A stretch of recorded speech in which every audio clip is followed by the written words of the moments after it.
आदरणीय साथियों प्रणाम। तो मतदान का दिवस निकट आ ही गया है और कल यानी 16 नवंबर 2023 को आप सामग्री प्राप्त करके अपने अपने मतदान केंद्रों की तरफ प्रस्थान करेंगे। साथियों, आइए हम इस वीडियो के माध्यम से आपको बताने का प्रयास करते हैं कि जब आप सामग्री प्राप्त करने के लिए जाएंगे तो वहाँ पर आपको किन किन बातों का ध्यान रखना चाहिए, सामग्री कैसे प्राप्त होती है और उसे मिलाया कैसे जाता है। आइए हम सिलसिलेवार चर्चा करते हैं। साथियों, सामान्यतः प्रत्येक विधानसभा क्षेत्र में सामग्री का वितरण विधानसभा के मुख्यालय पर ही होता है और आपको निर्देशित किया जाता है कि आप प्रातः 7 बजे सामग्री वितरण केंद्र पर पहुँचें। अगर आपको 7 बजे का समय दिया हुआ है तो आप 7 बजे से 10-15 मिनट पहले ही पहुंचने का प्रयास कीजिए। जो निर्धारित समय आपके लिए है उससे 10-15 मिनट पहले पहुंच जाने से आपको एक लाभ होगा। आप इस बीच में अपने दल के सदस्यों को ढूंढ लेंगे, उनसे संपर्क कर लेंगे। मेरा तो आपसे कहना है कि आप अपने दल के सदस्यों के साथ एक व्हाट्सएप ग्रुप बना लीजिए। यदि आपने बना लिया है तो बहुत बढ़िया बात है, और नहीं बनाया तो पीठासीन अधिकारी का जो आपका आदेश है उस आदेश में आपके समस्त साथियों के मोबाइल नंबर हैं।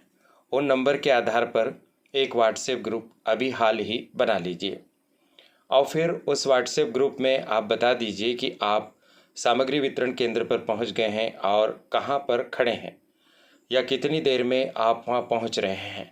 तो इस तरह से आपको संपर्क करने में सुविधा होगी।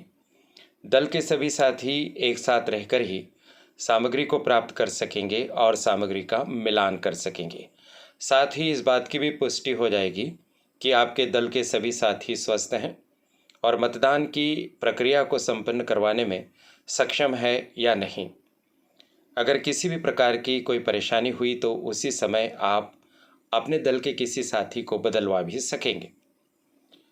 अब इसके उपरांत आपको जो सबसे पहला काम करना है वो काम करना है, मतदान की सामग्री वितरण केंद्र पर एक सूची लगाई जाती है और उस सूची के माध्यम से आप अपने मतदान केंद्र का पता लगाते हैं। साथियों, जो पीठासीन अधिकारी का आपको आदेश दिया है उसमें दल का क्रमांक लिखा है, मतदान केंद्र का क्रमांक नहीं लिखा हुआ है। दोनों में अंतर है। दल एक सामान्य प्रशिक्षण आदि की सुविधा के लिए बनाए जाते हैं और मतदान केंद्र का आवंटन आपको निर्धारित स्थान पर चुनाव करने के लिए भेजने हेतु किया जाता है। तो सूची में देखकर अपने दल क्रमांक के आधार पर अपने लिए जो मतदान केंद्र है उसका पता लगा लीजिए। एक दो बार अच्छे से सूची को देख लीजिए। जल्दी पहुंच जाएंगे तो भीड़ नहीं रहेगी, वरना थोड़ा सा भी अगर आप लेट हुए तो इस सूची के आसपास बड़ी संख्या में लोग इकट्ठे हो जाते हैं और आपको सूची देखने में कठिनाई होती है। अनेक विधानसभा क्षेत्रों में एक से अधिक स्थानों पर इस तरह की सूची लगी हुई रहती है। सूची से अपने मतदान केंद्र का आप पता लगा लीजिए और जब आप मतदान केंद्र का पता लगा लेंगे तो उसके बाद आपको क्या करना चाहिए कि जो पीठासीन अधिकारी की नियुक्ति का आपका आदेश है उसकी 2-1 कॉपी आप रखिए अपने पास और उस आदेश पर अपने मतदान केंद्र का क्रमांक और नाम लिख लीजिए।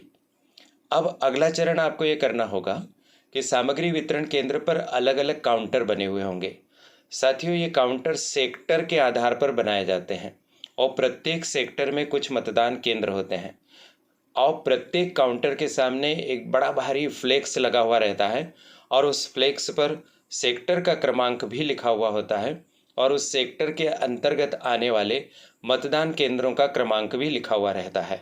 तो आपने अभी जो मतदान केंद्र का क्रमांक ढूंढा है सूची में से, उसको अब आप सामने बने काउंटर्स के फ्लेक्स को देखकर पता कीजिए कि कौन से काउंटर पर जाकर आपको सामग्री लेना है। इस कार्य को भी बहुत सावधानी से आप साथियों संपन्न कीजिए, क्योंकि अगर आप गलत काउंटर को देख लेते हैं तो फिर आपका बहुत सारा समय बर्बाद होगा और सामग्री वितरण करने वाले अधिकारी कर्मचारियों को भी कठिनाई का सामना होगा। साथियों, निर्वाचन की व्यवस्था में बस एक सूत्र ध्यान रखिए, सजगता, सतर्कता और पूरी तरह से एकाग्र चित्त होकर कार्य करने की प्रवृत्ति। चुनाव का काम बहुत आसान है बस आप प्रक्रिया समझ जाएं और पूरे मनोयोग से उसको संपन्न करें तो कोई कठिनाई आपको आने वाली नहीं है। साथियों, अब आपने काउंटर का पता लगा लिया है। अब काउंटर का पता लगा लेने के उपरांत आप और आपके दल के तीनों साथी यानी पीठासीन अधिकारी, मतदान अधिकारी क्रमांक 1, 2, 3 चारों को चारों उसी काउंटर के सामने जाकर खड़े हो जाइए जहां से आपको सामग्री प्राप्त होगी। आप देख लीजिए कि वहाँ भीड़ तो नहीं है, वह पंक्तिबद्ध किस तरह से किया जा रहा है। आप कृपया अनुशासन का अनुसरण कीजिए और जैसी व्यवस्था सामग्री वितरण केंद्र के प्रभारियों के द्वारा की गई है उसका पालन कीजिए, क्योंकि अभी यह आपकी शुरुआत है। अभी आपको मतदान केंद्र पर भी पहुंचना है, दूसरे दिन मतदान करवाना है, वापस लौटकर सामग्री भी जमा करना है। इन सब में आपका बहुत सारा समय और श्रम और क्षमताएं लगेंगी, अतः अपनी एनर्जी को बचा कर रखें। बिना काम के बहस करने से आप बचें और नियमों का पालन करें। अब काउंटर के समक्ष पहुंच जाने के बाद वहां पर पीठासीन अधिकारी का जो आपका आदेश है वो आपसे मांगा जाएगा। वह आदेश उन्हें प्रदान कर दीजिए। साथियों, उस काउंटर पर एक रजिस्टर रखा होता है। उस रजिस्टर पर वहां के प्रभारी अधिकारी द्वारा आपका नाम, पद आदि लिखा जाएगा और उस पर आपके हस्ताक्षर भी करवाए जाएंगे। इतना सब संपन्न होने के पश्चात आपको सामग्री प्रदान करने का काम किया जाएगा। आइए आगे बढ़ते हैं। तो जब इस वीडियो को अभी आप देख लेंगे ना, तो इस वीडियो को देखने के बाद आपको भली भांति पता चल जाएगा कि आपको कौन कौन सी सामग्री मिलेगी। तो आपको आइडिया तो है ही कि कौन सी सामग्री प्राप्त करना है। तो जब आप सामग्री प्राप्त करने के लिए काउंटर की तरफ जाएं तो उसके पहले ही आपस में अपने साथियों के साथ बात कर लें कि कौन काउंटर में भी अलग अलग टेबल रहेगी, अभी पता चल जाएगा आपको। तो काउंटर की कौन सी टेबल पर पीठासीन अधिकारी खड़े होंगे, कौन सी टेबल के सामने मतदान अधिकारी 1, किसके सामने 2 और 3, और कौन कौन सी सामग्री प्राप्त कर लेंगे, ताकि जल्दी से काउंटर का कार्य आपका संपन्न हो जाए और आप काउंटर छोड़कर अगली प्रक्रिया में संलग्न हो सकें। तो इस तरह की चर्चा कर लीजिए। अब आप सामग्री प्राप्त करने के लिए निर्धारित काउंटर पर पहुंच गए। आपने अपना आदेश भी प्रदान कर दिया, रजिस्टर में एंट्री भी कर दी है प्रभारी अधिकारी ने, जिसके बारे में हमने आपको जानकारी दे दी। अब साथियों, आपको जो सामग्री प्राप्त होगी उस सामग्री को हम मोटे तौर पर 3 भागों में बांट सकते हैं। पहला भाग होगा ईवीएम और वीवीपीएटी या वीवीपैट का। दूसरा भाग होगा आपके मतदान केंद्र से संबंधित विशिष्ट सामग्री का, और तीसरा भाग होगा अन्य सामग्री का। साथियों, प्रत्येक मतदान केंद्र के लिए कुछ विशेष सामग्री होती है, उसे उसी मतदान केंद्र के दल को दिया जाना अनिवार्य है, वरना मतदान करवाने में कठिनाई होगी, या यूँ कहें कि मतदान करवाया ही नहीं जा सकेगा। कुछ सामग्री कॉमन होती है जो सभी मतदान केंद्रों को दी जाती है। जो ईवीएम और वीवीपीएटी भी होती है साथियों, वो मतदान केंद्र के लिए अलग से निर्धारित की जाती है। इसकी एक बहुत बड़ी प्रोसेस होती है। अतः ईवीएम भी आपको आपके मतदान केंद्र के लिए जो निर्धारित है वही मिलेगी, और कुछ विशिष्ट सामग्री मिलेगी और कुछ कॉमन सामग्री मिलेगी। तो अब आप अपने दिमाग में इन चीज़ों को बैठाते जाइए। आगे बढ़ते हैं अपन कि आपने ये सब सामग्री प्राप्त कर ली है। जब आप सामग्री प्राप्त कर लेंगे तो फिर इसका आपको मिलान करना होगा, इस बात को ध्यान रखिए। अब मिलान करने के लिए क्या करेंगे, सभी सदस्य मिलकर छायादार स्थान पर बैठ जाएंगे आप लोग। ध्यान रखिए कि आपकी सामग्री में कुछ सामग्री ऐसी है जो तेज धूप के कारण खराब हो सकती है, इसलिए आप छायादार स्थान देखिए। अभी यद्यपि ठंड का समय है तो भी आप सामग्री की सुरक्षा के हिसाब से छाया वाला स्थान देखिए। आपको एक लिस्ट भी प्राप्त होगी जिसमें 100 से अधिक सामग्री का उल्लेख होगा। उस लिस्ट की 2 कापियां आपको मिल सकती हैं। उस लिस्ट के आधार पर अब आपको सामग्री चेक करना है कि कौन कौन सी सामग्री मिली है। साथियों, आप ही के जो साथी हैं 3-4 आप लोग मिलकर हैं, उसमें से एक साथी को आप लिस्ट दे दीजिए, ताकि लिस्ट जैसे ही आप किसी सामग्री को मिलाते हैं तो उस लिस्ट में वो टिक कर देंगे, और टिक करने का मतलब होगा कि हाँ, यह सामग्री ओके हो गई है। इस बात को आप ध्यान रखिए, पहले से तय कर लीजिए। और टिक लगाने वाला जो आपका साथी होना चाहिए वह भी बहुत सजग होना चाहिए, क्योंकि अगर उन्होंने बातचीत में या इधर उधर ध्यान देने में किसी वस्तु पर टिक नहीं लगाया और किसी ऐसी वस्तु पर टिक लगा दिया जो है नहीं, तो दोनों ही स्थितियाँ तकलीफदेह होती है। चलिए अब हम सामग्री को चेक करना प्रारंभ करते हैं। सबसे पहले हम चेक करेंगे ईवीएम और वीवीपीएटी को। अब ईवीएम और वीवीपीएटी को चेक करते समय जो ध्यान रखने वाली बात है वो ये है कि तीनों को एक एक करके चेक करना है। इसका क्या मतलब है? सबसे पहले आप बैलेट यूनिट के कैरिंग बॉक्स को खोलिए। बैलेट यूनिट का कैरिंग बॉक्स खोलने के पश्चात उसमें से बैलेट यूनिट निकाल लीजिए और बैलेट यूनिट को चेक कीजिए। बैलेट यूनिट को चेक करते समय क्या क्या चीज़ें देखते हैं हम? सबसे पहले तो बैलेट यूनिट पर जो मतपत्र लगा हुआ आता है उसको हम देखते हैं कि मतपत्र उसी विधानसभा के कैंडिडेट्स का है या नहीं जहां पर आप निर्वाचन करने के लिए जा रहे हैं। साथ ही साथ जितने कैंडिडेट हैं और नोटा का जो प्रावधान है उस सहित उतने ही बटन अनमास्क हैं कि नहीं। बैलेट यूनिट पर जो अनमास्क्ड बटन होते हैं वो नीले दिखाई देते हैं और उतने अनमास्क्ड बटन देख लीजिए। बैलेट यूनिट में कॉर्नर पर थंब व्हील होता है उसको आप देख लीजिए, वह 1 पर सेट होना चाहिए। जिस विधानसभा से आप चुनाव कराने जा रहे हैं अगर वहां पर एक ही बैलेट यूनिट से काम हो रहा है अर्थात वहां पर 15 कैंडिडेट खड़े हुए हैं और एक नोटा का विकल्प है, अगर 16 तक ही हैं तो ऐसी स्थिति में एक ही बैलेट यूनिट उपयोग में आती है और ऐसी स्थिति में उस पर जो थंब व्हील होता है वह 1 पर सेट होता है। उसको आप देख लीजिए, उसकी केबल देख लीजिए। साथ ही साथ बैलेट यूनिट के 2 सिरों पर एड्रेस टैग लगी होती है उसको चेक कर लीजिए। बैलेट यूनिट का जो नंबर है एड्रेस टैग पर भी लिखा हुआ रहता है, साथ ही साथ उस पर स्टिकर लगा हुआ रहता है। कैरिंग बॉक्स पर भी उसका नंबर लिखा हुआ रहता है।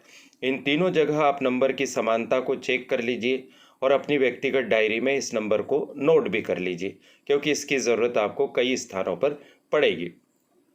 इतनी सारी चीज़ें आप बैलेट यूनिट में देख लीजिए और उसके पश्चात बैलेट यूनिट को वापस उसके कैरिंग बॉक्स में रख दीजिए। साथियों उसको कैरिंग बॉक्स में रखकर कैरिंग बॉक्स को बंद कर दीजिए। अब इसके बाद कंट्रोल यूनिट निकालिए। कंट्रोल यूनिट में पहले प्रारंभिक चेक कर लीजिए कि उसके नंबर, एड्रेस टैग, स्टिकर और कैरिंग बॉक्स पर जो नंबर हैं उसके आधार पर नंबर चेक कर लीजिए। फिर उसके बाद आप उस पर देखिए कि एड्रेस टैग लगी है कि नहीं। 2 स्थानों पर कंट्रोल यूनिट में एड्रेस टैग लगी हुई मिलेगी साथियों आपको। एक मिलेगी कैंडिडेट सेट सेक्शन में और एक मिलेगी आपको बैटरी वाले सेक्शन में। ये 2 एड्रेस टैग उसमें होती है, उसको देख लीजिए आप। उसके बाद आप कंट्रोल यूनिट का स्विच ऑन कीजिए। कंट्रोल यूनिट का स्विच ऑन करने के बाद बैटरी की स्थिति देखिए, 95% से अधिक होनी चाहिए। हाई बैटरी उसमें दिखाई देती है तो बहुत बढ़िया बात रहेगी। डेट, टाइम आदि देखिए, दिनांक और तारीख में कोई अंतर तो उसमें नहीं आ रहा है। कैंडिडेट की संख्या आप उसमें देख लीजिए, जितने कैंडिडेट चुनाव लड़ रहे हैं जो अभी आपने बैलेट यूनिट में देखे थे उतने कैंडिडेट वगैरह उसमें दिखाई दे रहे हैं।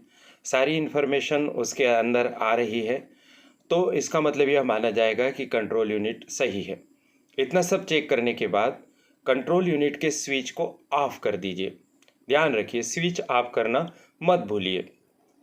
स्विच को ऑफ करने के बाद कंट्रोल यूनिट को अब उसके कैरिंग बॉक्स में रख दीजिए। कैरिंग बॉक्स को अच्छे से लगा दीजिए। अब आप निकालिए वीवीपीएटी को। वीवीपीएटी को बहुत सावधानी से निकालने की आवश्यकता होती है।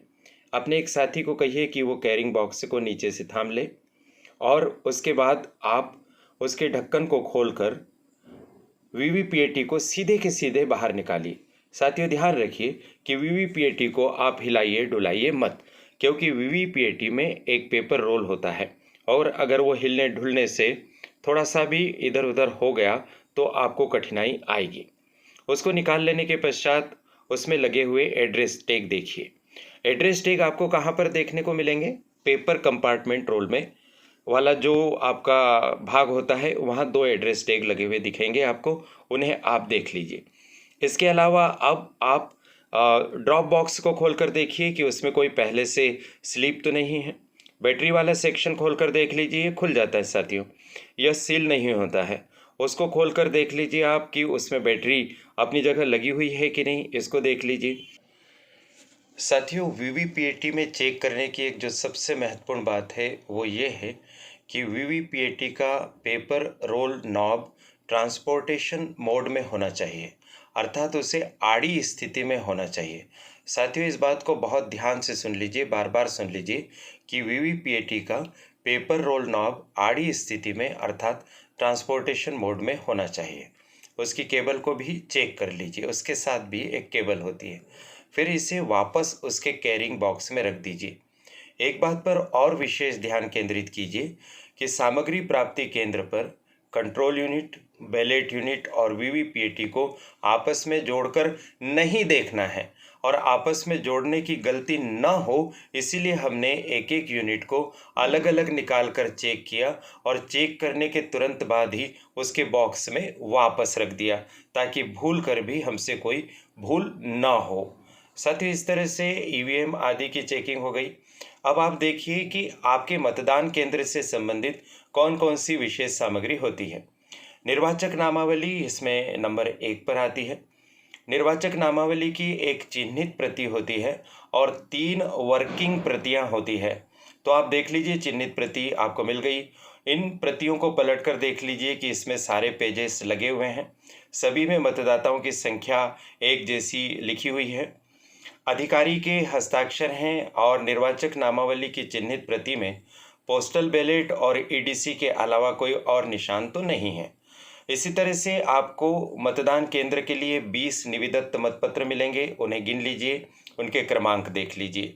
एक सुभिन्नक मोहर होती है, बहुत ही महत्वपूर्ण ये मोहर है, हर दस्तावेज पर लगेगी। यह एक गोलाकार मोहर होती है और इसमें बटे में 2 संख्याएं लिखी होती हैं। इसको आप कागज पर लगा कर देख लीजिए। इसमें से एक संख्या रहेगी आपके विधानसभा क्षेत्र के क्रमांक की और दूसरी रहेगी आपके मतदान केंद्र क्रमांक की। आपको दोनों के ही बारे में पता है। आप देख लीजिए सील पर भी वो दोनों ही क्रमांक है कि नहीं। इसी तरह से चुनाव लड़ने वाले अभ्यर्थियों की सूची मिलेगी। हरी पत्र मुद्रा 3 संख्या में मिलेगी। स्पेशल टैग 3 संख्या में मिलेंगे। एड्रेस टैग लगभग 15 मिल सकते हैं। पिंक पेपर सील आपको मिलेगी काले लिफाफे को सील करने के लिए। मतदाता पर्चियां आपको प्राप्त होंगी। इन सब को अच्छे से देख लीजिए और जो लिस्ट दी गई है उसमें इसको टिक भी लगाते जाइए। अब हम देखते हैं कुछ कॉमन सामग्री जो सभी मतदान केंद्रों को मिलती है, जैसे मतदाता रजिस्टर। मतदाता रजिस्टर एक बहुत ही महत्वपूर्ण दस्तावेज है। इसको आप अच्छे से चेक कीजिए, अर्थात इसमें अंदर आप पेज नंबर देख लीजिए, सीरियल नंबर देख लीजिए, कोई पेज गायब तो नहीं है, कहीं सीरियल छूट तो नहीं रहे हैं, रिपीटेशन तो नहीं हो रहा है। इसको अच्छे से देख लीजिए। एक आपको बुकलेट प्राप्त होगी जिसमें 34 प्रकार के प्रपत्र होंगे। साथियों, ऊपर प्रपत्रों के नाम लिखे रहेंगे, टाइटल लिखा रहेगा। आप उसके हिसाब से एक एक प्रपत्र देख लीजिए कि सारे प्रपत्र उसमें हैं या नहीं, क्योंकि अगर कोई प्रपत्र नहीं रहा तो बाद में पैकिंग के समय दिक्कत आएगी। लिफाफे के आपको 6 सेट मिलेंगे जिन्हें पैकेट का नाम दिया गया है। पहला पैकेट, दूसरा पैकेट, इस तरह से 6 पैकेट मिलेंगे और प्रत्येक पैकेट के अंदर रखे जाने वाले लिफाफे उसी के साथ स्टेपल किए हुए मिलेंगे। तो आप ऊपर दी गई संख्या और टाइटल के हिसाब से प्रत्येक पैकेट के लिफाफों को बहुत अच्छे से मिला लीजिए। अमीट शाही की 2 शीशियाँ मिलेंगी, देख लीजिए उनमें शाही है या नहीं, थोड़ा बजा कर देख लीजिए। रिसान तो नहीं हो रहा है, उसमें से ढूल तो नहीं रही, ये देख लीजिए। घूमते हुए तीरों वाली मोहर मिलेगी। आप निविदत्त मतपत्रों को मतांकन करने के लिए अगर आवश्यकता पड़ती है तो प्रदर्शन की सामग्री मिलेगी जो आपको बोर्ड पर लगाना है। स्टाम्प पैड, धातु की मोहर, वोटिंग कंपार्टमेंट और समस्त चीज़ों को सीलिंग करने के लिए सामग्री मिलेगी, जैसे चपड़ी, मोमबत्ती, माचिस, धागा आदि चीज़ें प्राप्त होगी। स्टेशनरी मिलेगी जैसे पेन, पेंसिल, रबर आदि। और अन्य सामग्री में आपको स्केल सहित बहुत सारी अन्य सामग्री भी उसके अंदर शामिल हैं। आपको जो सूची दी गई है उस सूची के अनुसार इस समस्त सामग्री को आप मिला लीजिए, सब पर टिक लगा लीजिए। सूची में उल्लिखित अगर कोई सामग्री नहीं है तो उसके क्रम संख्यांकों को गोला लगा लीजिए और फिर उसके बाद आप संबंधित काउंटर पर वापस जाइए और बताइए कि ये चीज़ें आपको नहीं मिली है। तो वो आपको या तो प्रदान कर देंगे या फिर ऐसा कह देंगे कि यह चीज़ नहीं मिलेगी, तो उसको क्रॉस लगा दीजिए। ठीक बात है, हमने आपको बता दिया है कि टिक लगाने का काम कर लें। सामग्री कम हो तो काउंटर पर चले जाएं। और साथियों, आपको परिचय पत्र भी प्रदान किए जाने हैं। हो सकता है कि जब आप द्वितीय ट्रेनिंग लेने गए तो आपको परिचय पत्र दे दिए गए होंगे। यदि अभी तक आपको परिचय पत्र नहीं मिले हैं तो वो भी प्राप्त कर लीजिए। यदि आपने पहले 2 पासपोर्ट साइज फ़ोटो जमा नहीं करवाए हों तो आपसे अनुरोध है कि आप सामग्री प्राप्ति केंद्र पर अपने साथ पासपोर्ट साइज फ़ोटो लेकर जरूर जाएं। अब आपसे सामग्री वितरण केंद्र पर मत प्रतिशत ऐप में लॉगिन करवाया जाएगा। जैसा कि हमारे इसके पहले के वीडियो से आपको ज्ञात हो गया है कि एक मत प्रतिशत ऐप नाम की नई व्यवस्था मध्य प्रदेश में की गई है। आपने उसे इंस्टॉल कर ही लिया होगा, लेकिन लॉगिन करने की इसकी व्यवस्था 16 तारीख को यानी कल सामग्री प्राप्ति स्थल पर होगी। तो निर्देशानुसार आप उसमें लॉगिन कर लीजिए। इसको अच्छे से समझ लीजिए इस ऐप को। इस संबंध में कोई ट्रेनिंग दिया जा रहा है तो उस ट्रेनिंग को बहुत ध्यानपूर्वक सुनिए। इसके अलावा भी कोई प्रशिक्षण हो तो उसमें भी पूरे ध्यान से भाग लीजिए। यह सब करने के बाद भी निर्वाचन प्रक्रिया के संबंध में आपके मन में कोई डाउट हो तो वहाँ मास्टर ट्रेनर उपलब्ध रहते हैं, उनसे चर्चा कीजिए। न मिले तो अपने सेक्टर ऑफिसर से चर्चा कीजिए और उस डाउट को दूर कर लीजिए। सामग्री वितरण केंद्र से अपने मतदान केंद्र तक जाने में किसी भी प्रकार का डाउट अपने साथ लेकर मत जाइए। जब आप पूरी तरह से आश्वस्त हो जाएं और आपको निर्देश मिल जाए तब आप निर्धारित वाहन में बैठिए और निर्धारित वाहन में बैठकर मतदान केंद्र के लिए प्रस्थान आप करेंगे। जैसे ही आपका बाप रे, यहाँ से कैसे याद रखूँ, कैसे काटूंगा रे फिर से बोल रहा हूँ। जैसे ही आपका वाहन रवाना होगा तो आपको मत प्रतिशत ऐप में पहली सूचना देनी होगी और पहली सूचना है मतदान दल की रवानगी वाली। तो आप मत प्रतिशत ऐप को खोलिए। खोलने के बाद जैसे ही आपके सामने वो पहला प्रश्न आएगा, उसमें उत्तर देने के लिए 2 ऑप्शन होंगे, यस और नो। हिंदी में चला रहे होंगे तो हाँ और नहीं, हाँ को आप क्लिक कर दीजिए। और साथियों, अपना ख्याल रखिए। आवश्यक सामग्री जो होती है वो अपने साथ लेकर जाइए। अगर आपका स्वास्थ्य ठीक नहीं है तो दवाई आदि ज़रूर ले जाइए। कैलकुलेटर अवश्य ही अपने साथ रखिए अपना व्यक्तिगत। कुछ पेन वगैरह, मार्कर वगैरह भी आप अपने साथ रखिए। हम आपकी सहायता कल भी निरंतर करते रहेंगे। आपको मतदान दिवस के दिन भी अगर कोई कठिनाई आती है तो आप हमारे चैनल पर कमेंट लगाएंगे और पूछेंगे तो हम पूरा प्रयास करेंगे कि आपको कमेंट के माध्यम से ही उत्तर देने की कोशिश करें। फिलहाल बहुत बहुत शुभकामनाएं। नमस्कार।